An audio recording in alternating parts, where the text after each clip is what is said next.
Le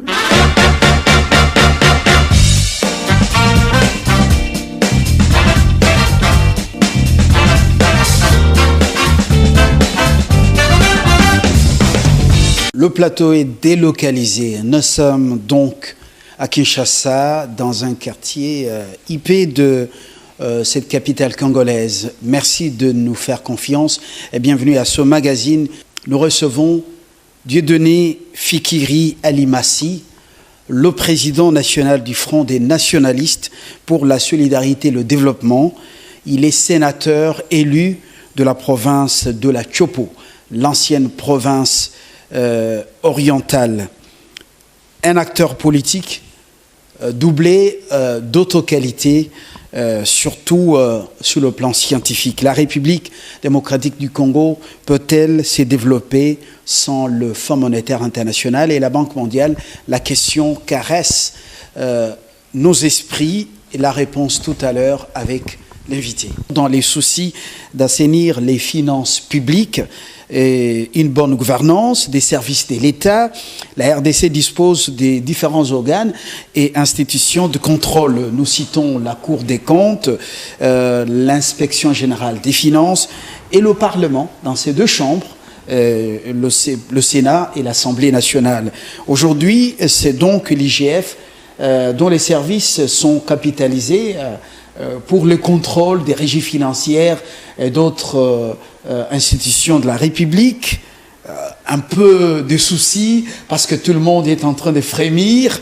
Alors, dites-nous, est-ce qu'il n'y a pas crainte de revivre les antivaleurs qui ont été décriées, notamment la concussion, la corruption et même d'autres antivaleurs comme les tracasseries? Quand on connaît l'homme, il est imprévisible au-delà de ses compétences. Merci beaucoup pour la question. Mais je pense qu'il y a quelque chose qui a toujours fait défaut dans notre pays, c'est la sanction. La loi investit l'IGF, l'inspection de la finance, de compétences supérieures en matière de contrôle de biens et services et des finances publiques. Et à ce titre, l'IGF vérifie, contre-vérifie, aussi bien en les opérations à recettes qu'en dépenses, de toutes les finances publiques sous quelque forme que ce soit, même sous forme de participation au capital, même sous forme de joint venture, même sous forme de partenariat, il a la compétence d'intervenir sur eux. Alors, votre souci, c'est de dire on risque de vivre des tracasseries ou le problème de corruption. Oui, parce qu'à l'IGF, même si cette inspection est placée sous la présidence de la République, eh bien, on n'a pas des anges là-bas. Il n'y a pas d'anges au Parlement. On se souvient de ce contrôle parlementaire à l'Assemblée nationale, au Sénat, un contrôle inefficient, un contrôle des complaisances. On se souvient également de cette Cour des comptes dont le travail n'a eu aucun impact dans les conditions sociales et économiques des Congolais. Alors, il n'y a pas d'ange dans toutes ces institutions et organes de contrôle. Il y a des humains qui peuvent être corrompus, qui peuvent également chercher à se remplir les poches. Mais qui va les contrôler, eux? Vraiment, c'est pour ça que d'entrée de jeu, je parlais de la sanction. Aujourd'hui, nous constatons tout simplement que le régime actuel essaye de remettre sur les rails la justice. Ça voudrait dire que, bon, si nous tous nous inscrivons dans la logique d'irrespect de la loi, seule la loi peut être notre contrôleur et son application rigoureuse. C'est pour ça que je parlais de sanctions. Je me dis, les inspecteurs de finances aujourd'hui ne doivent pas penser qu'ils ne sont pas contrôlables, eux aussi. Parce que, je me dis, nous avons une chance inouïe de mon point de vue, au regard de la montée aujourd'hui en puissance des mouvements citoyens. Parce que vous voyez que l'IGF peut initier un contrôle sur base tout simplement d'une dénonciation. C'est autorisé par là. Vous comprenez? Donc le mouvement citoyen constitue également des garde-fous par rapport à ça. Nous allons entendre tout de suite dans le coin de rue, ah non, non, vous savez, tel inspecteur, c'est de se corrompre. Et ça, nous vivons ça aujourd'hui. Et je me dis qu'en réalité, avec cette vigilance qui caractérise le peuple congolais aujourd'hui, constitue en tout cas des garde-fous très très nécessaires pour aller de l'avant. Moi, je pense que, et le respect de la loi, on est en train tout le monde, nous disons, nous sommes dans un état de droit aujourd'hui. Je me dis, bon, écoutez, quand il y a une dénonciation, la justice, les procureurs, à tous les niveaux, devraient tout de suite s'impliquer pour pouvoir arrêter cela, parce que nous voulons tous l'état de droit. Et voilà. Et si ces antivaleurs persistent au niveau, justement, des inspecteurs des finances, au niveau du Parlement, au niveau de la Cour des comptes, eh bien, monsieur le sénateur, est-ce que ça ne pourra pas replonger ou assombrir davantage le climat des affaires qui est justement l'objectif final auquel nous aspirons nous tous? Mais ça c'est sûr qu'il faut absolument travailler pour l'amélioration du climat des affaires. Sans cette amélioration, nous ne pouvons espérer rien du côté des investisseurs, tant intérieurs qu'extérieurs. Ça c'est sûr. Et ici, je me dis, s'il y a une persistance dans la corruption, dans la malversation financière, telle qu'on a eu à vivre dans tous les régimes passés dans ce pays, eh bien, je me dis, la sanction doit être là, et des sanctions exemplaires à tous les niveaux. Si réellement nous nous inscrivons dans la logique de l'état de droit, et si réellement nous voulons le développement de notre nation. Il n'y a pas une autre solution. Ça veut dire que nous devons travailler dans ce processus qui est en route, de mon point de vue, pour que personne ne se croie au-dessus de la loi. Et à ce moment-là, je crois que ça aiderait à casser la persistance de ces antivaleurs dont vous parlez. Au terme des différents contrôles, du moins ceux qui sont initiés déjà, on apprend qu'il serait dégagé, oui, une perte annuelle des recettes de l'État de l'ordre de 5 milliards de dollars, c'est pas 5 milliards de francs. Alors, sur les exonérations, on en parle beaucoup ce dernier temps, exonérations accordées par le ministère des Finances. Si cela s'avérerait confirmé ou vrai, eh bien, quelle est votre lecture, d'abord en tant que spécialiste en la matière, et puis président d'une formation politique qui a pignon sur rue? Vous dites que le contrôle aujourd'hui semble donner des résultats conduisant à des pertes évaluées à plus ou moins 5 milliards. C'est encore reconditionné. Oui, justement, c'est pour ça que je parle également au conditionnel. Je me dis que si cela s'avérerait vrai, comme vous dites, eh bien, ça indiquerait aussi que ce pays a eu à faire des réformes, mais ces réformes ont été exécutées en dehors de la plaque. J'ai entendu qu'on était en train aujourd'hui de veiller, de regarder également les aspects liés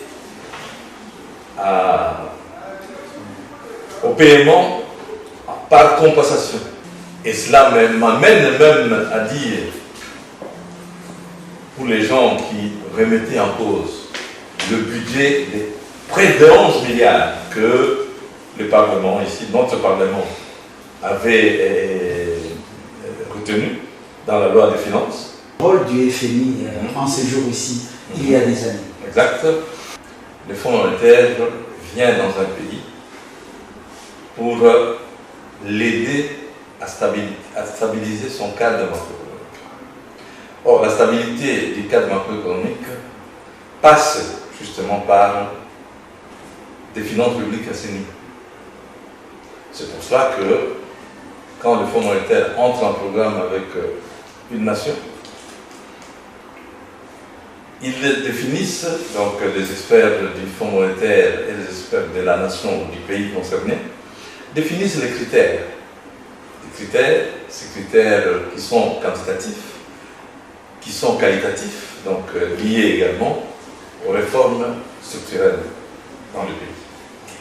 Et quand vous regardez bien ces critères qui doivent déboucher sur l'assistance du Fonds monétaire, laquelle assistance se limite très souvent aux aides à la balance de paiement.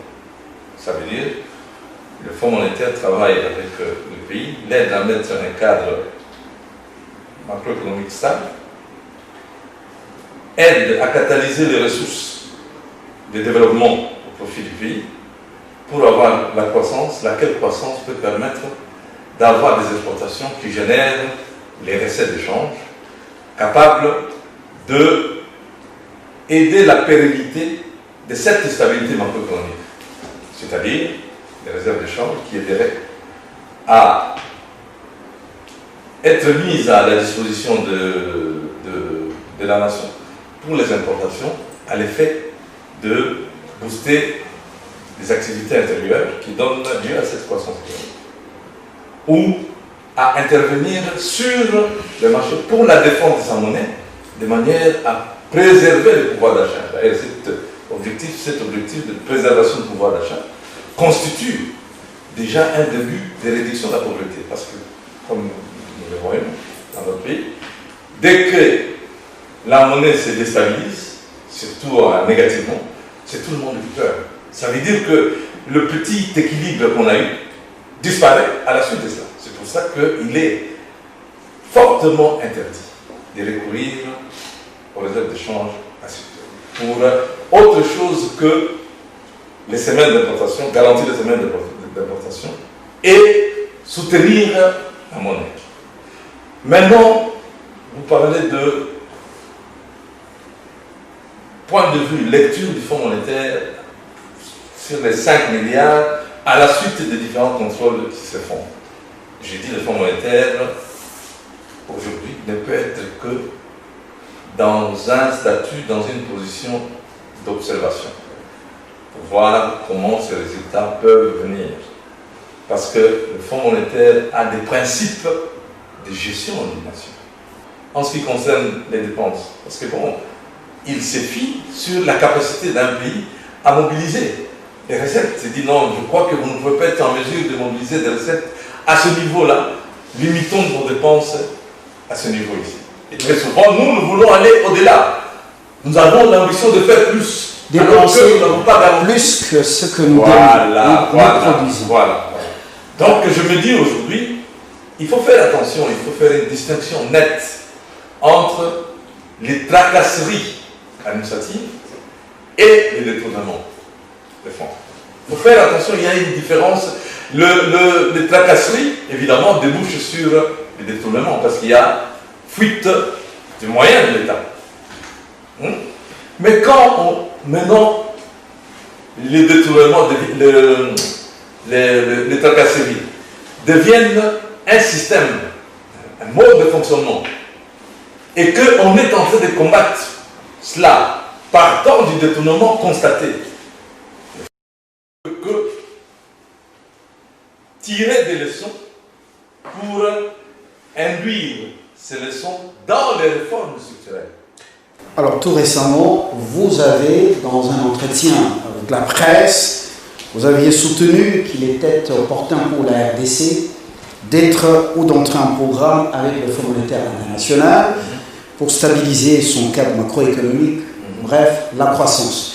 Alors, mais il y a d'autres voix qui s'élèvent et qui soutiennent le contraire pour dire qu'aucun pays au monde ne s'est jamais développé avec le FMI ou d'autres institutions.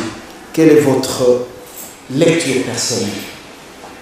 Bon, écoutez, d'abord, c'est vrai, j'ai soutenu qu'il était nécessaire que notre pays rentre en programme avec le Fonds monétaire international.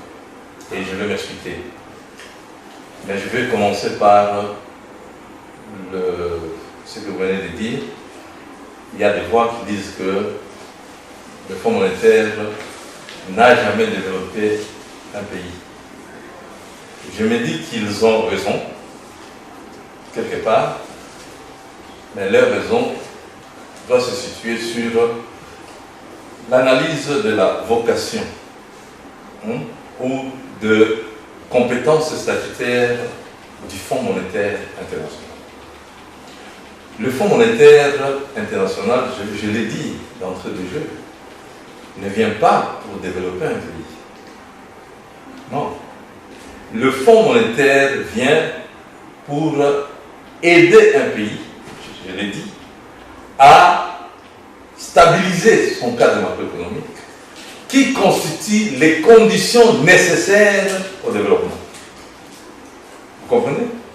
Et le développement s'atteste à travers la croissance du produit intérieur brut, ou même du produit national brut, pour ceux qui arrivent à tirer de l'extérieur des revenus. D'accord? Et ça devient le rôle de banque de développement. Alors, quel est le point d'intersection du Fonds monétaire entre la stabilisation du cadre macroéconomique et les soucis de développement? C'est que le Fonds monétaire joue le rôle catalyseur. Et je peux dire que dans notre pays ici, nous n'avons jamais réalisé un programme autonome sans l'assistance du Fonds monétaire international. C'est vrai, j'entends, il y a des gens qui disent que nous évoluons sans le Fonds monétaire. Ce n'est pas possible que nous puissions mettre en place et terminer un programme sans les soucis d'abord en tant que membre du FMI. Nous sommes en concertation annuelle avec le Fonds monétaire international au titre de l'article 4 du FMI. Que vous soyez en programme, que vous ne soyez pas en programme, le Fonds monétaire arrive, échange avec vous sur la situation macroéconomique. Et nous avons vécu cela avec tous les gouvernements qui ont été mis en place. Quand nous allons au niveau des assemblées de printemps, des assemblées annuelles du Fonds monétaire et de la Banque mondiale, nous discutons de la situation économique.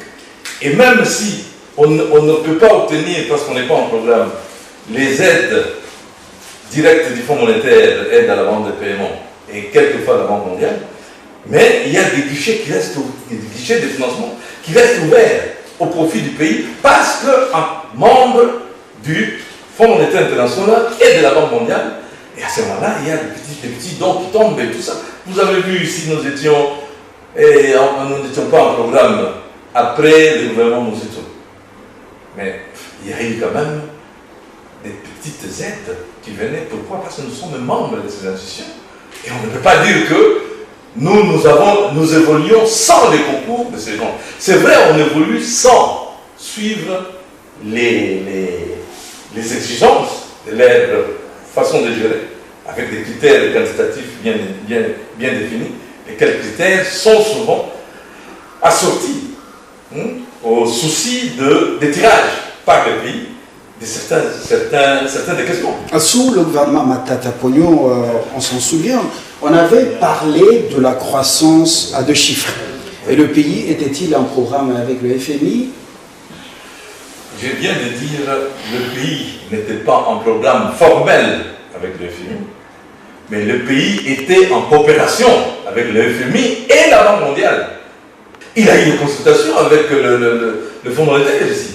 Et la Banque mondiale, au titre de l'article 4, il allait où son gouvernement, lui-même en tant que ministre des Finances, mais il allait aux assemblées annuelles. Quand il allait aux assemblées annuelles, il allait avec quoi? Il allait avec les résultats de sa gestion macroéconomique, non? Donc et il échangeait avec. On peut recevoir le conseil du FMI sans entrer en programme avec lui. Mais je vais vous donner un exemple.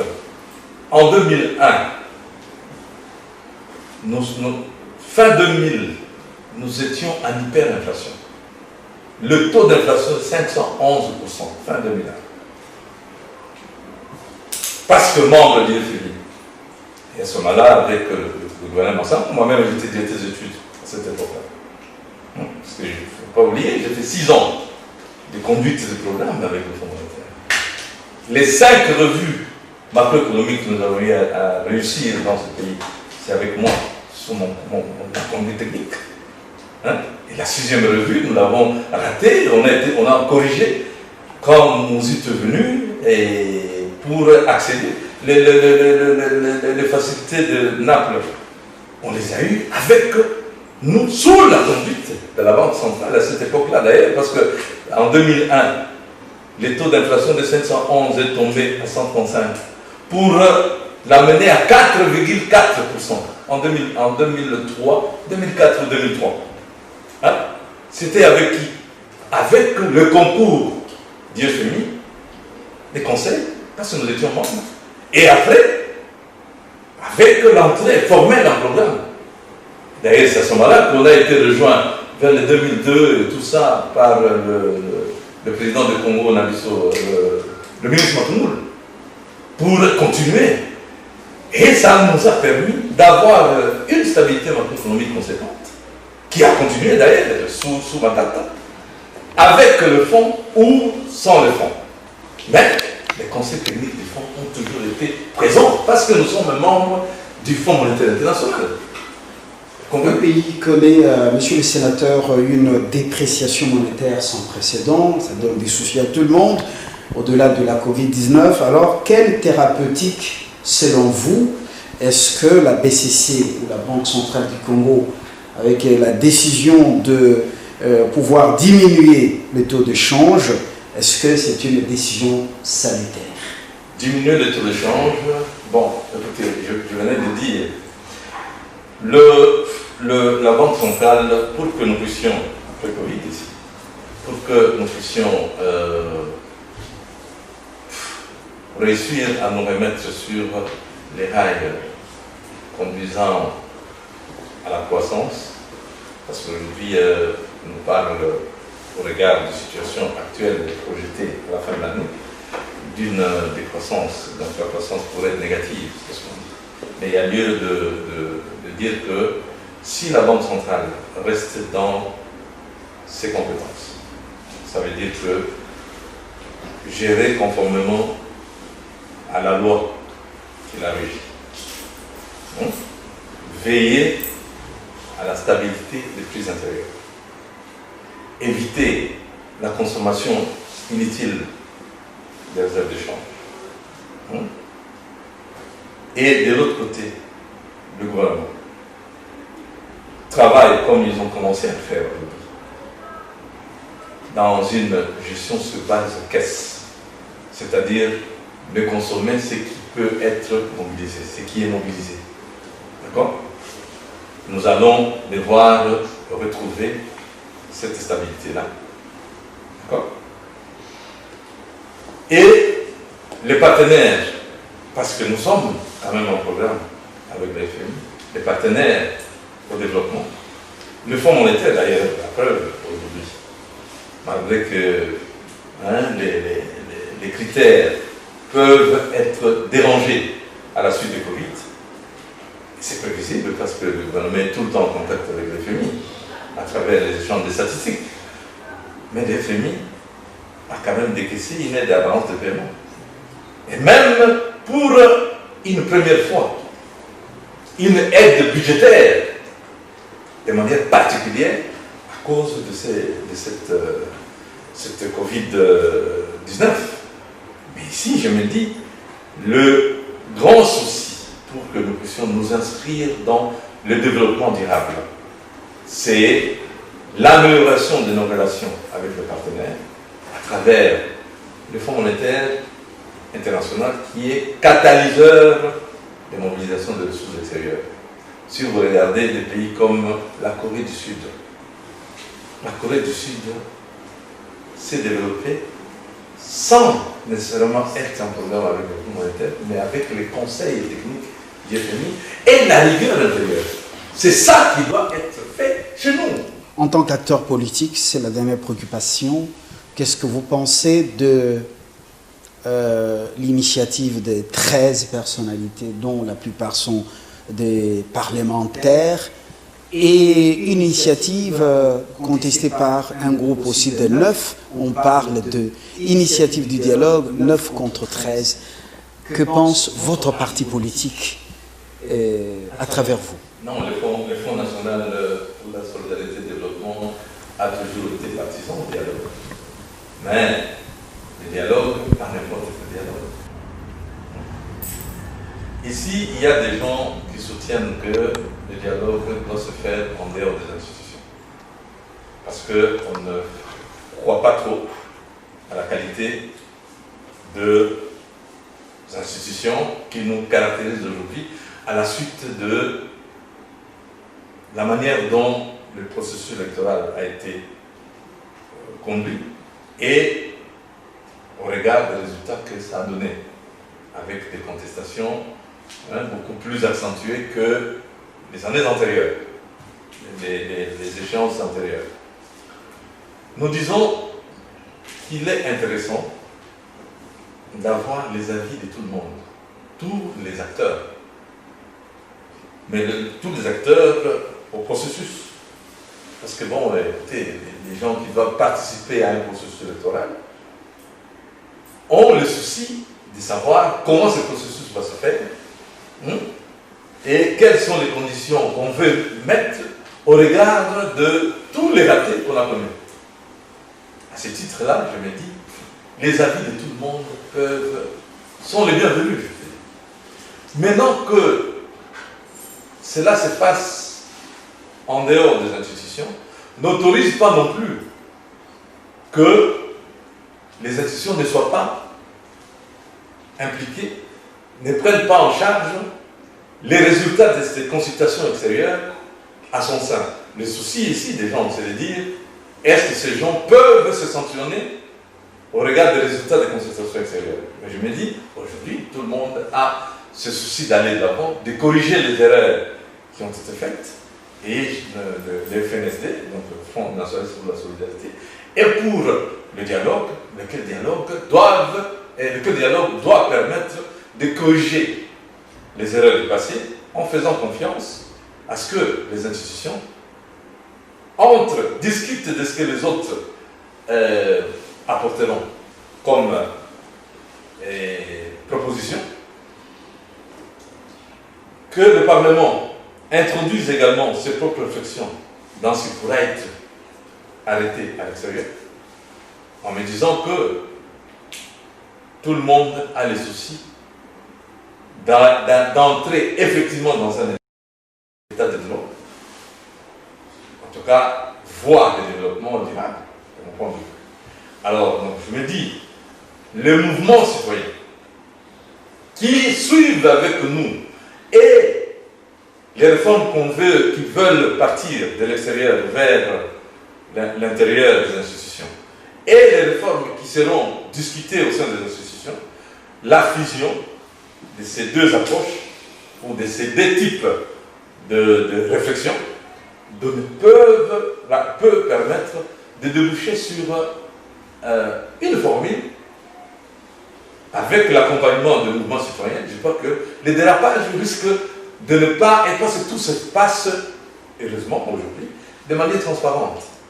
Nous voyons comment la justice commence à fonctionner. Il ne faut pas penser que tout de suite nous aurons un fonctionnement efficace et efficient de la justice. C'est un début et c'est un processus. Il faut le pousser. Voilà. Je vous remercie, M. Fikiri. Je rappelle aux téléspectateurs que Dieudonné Fikiri Alimassi est le président national du Front de nationalistes pour la solidarité et le développement. Il s'est prêté à nos questions dans le cadre de ce magazine. On pourra revenir pour évaluer justement les propositions qu'il a faites aux dirigeants à tous les niveaux. Merci et à très bientôt.